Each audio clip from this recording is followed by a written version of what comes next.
নেতৃবৃন্দ এবং প্রিয় শিক্ষার্থী বন্ধুরা, আসসালামু আলাইকুম রহমতুল্লাহ। সবাই ভালো আছেন আশা করি। জি, আজকে একটি দুঃখের দিন বলা যায়, কারণ প্রেক্ষাপট আমার পূর্ববর্তী ভাইয়েরা আপনাদের কাছে পেশ করেছেন।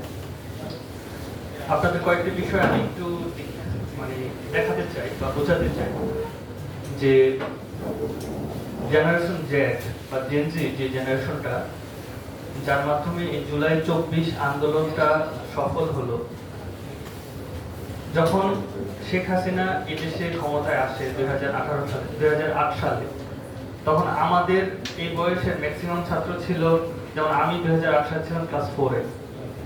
অর্থাৎ আমাদের ম্যাক্সিমামের আসলে তেমন কোনো রাজনৈতিক জ্ঞান ছিল না বা রাজনৈতিক প্রজ্ঞা ছিল না। তো শেখ হাসিনা কিন্তু এই প্রজন্মটাকে তার নিজের মতো করে বিল্ড আপ করছে। সে তার শিক্ষা ব্যবস্থা দিছে, তার সংস্কৃতি দিছে, সে তার মতো করে অর্থনৈতিক কর্মকাণ্ড পরিচালনা করছে এবং শিক্ষা প্রতিষ্ঠানগুলোকে ছাত্রলীগের এক একটা রাজনৈতিক কার্যালয়ে পরিণত করছে, যেটা আমরা সবাই জানি।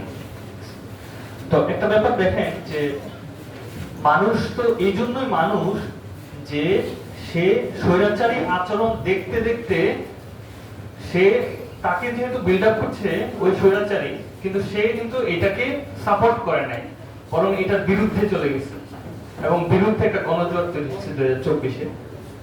আবরার ফাহাদ আমি মনে করি অনেকগুলো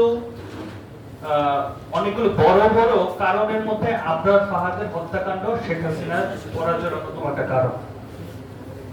19 সালে যখন 6 এবং 7 তারিখ, 2 দিনে মূলত শহীদ আবরার ফাহাদকে শহীদ করা হয়। 6 তারিখে তাকে টর্চার করা হয় এবং 7 তারিখে সে ইন্তেকাল করে।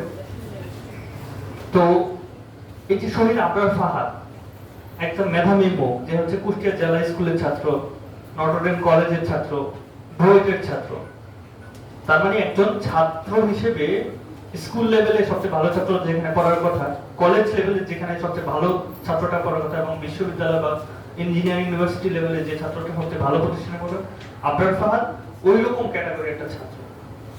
এবং যখনই বাংলাদেশে মেধাবীদেরকে আক্রমণ করা হয়, ঢাকা বিশ্ববিদ্যালয়ে যখন মেধাবীদেরকে টর্চার করল ছাত্রলীগ, তখন কিন্তু এই কোটা সংস্কার আন্দোলনের মূল পর্বটা শুরু হয়ে গেল। একটা মেয়ে, যাকে তন্নি, আমরা তন্নি বলেছি, তন্নির ছবিটা দেখে 20% ছাত্ররা মাঠে নেমে থাকে শুধুমাত্র কোটা সংস্কারের জন্য। আমার কাছে মনে হয়েছে যে অন্তত 50% ছাত্র ছিল যারা তন্নিকে আক্রমণের ছবি দেখে তাদের মধ্যে একটা স্কুলিং তৈরি হয়েছে যে আমার বোনদেরকে, আমার ভাইদেরকে আক্রমণ করা হচ্ছে। সুতরাং আমি যেটা বলতে চাই যে এটা থেকে বিশ্লেষণ হচ্ছে যে যুগে যুগে যারাই ফ্যাসিস্ট হয়ে ওঠার চেষ্টা করবে তাদেরকে জেনে রাখা উচিত আমাদের মধ্য থেকে মানবিকতা, মূল্যবোধ এগুলো নষ্ট হয়ে যায়নি, বা কোন রকম স্বৈরাচারী আচরণ প্রয়োগ করে আমাদেরকে এগুলো নষ্ট করে দেওয়া যায় না। এক, 2 নম্বর যে বিষয়টা, সর্বশেষ যে বিষয়টা, সেটা হচ্ছে যে আবরার ফাহাদের হত্যাকাণ্ড আমাদেরকে একটা শিক্ষা দেয়। তার পাশাপাশি যোগ করতে চাই যে আবরার ফাহাদের মতো বাংলাদেশের যারা বিরোধী ছাত্র সংগঠন ছিল ছাত্রলীগের, তাদেরকেও ব্যাপক টর্চার করা হয়েছে। ছাত্র শিবিরের 234 জন ছাত্রকে তারা হত্যা করেছে এই সময়ের মধ্যে। এবং বুয়েটের আরেকজন মেধাবী ছাত্র ছিল, যার নাম হচ্ছে ইঞ্জিনিয়ার সিরাজুল ইসলাম, যিনি ছাত্র শিবিরের কেন্দ্রীয় সভাপতি ছিলেন। তাকে ঠিক আবরার ফাহাদ স্টাইলে টর্চার করা হয়েছে বুয়েটে। জাস্ট পার্থক্য এটাই যে তাকে বাঁচিয়ে আনা গেছে, কিন্তু আবরার ফাহাদ শহীদ হয়েছে।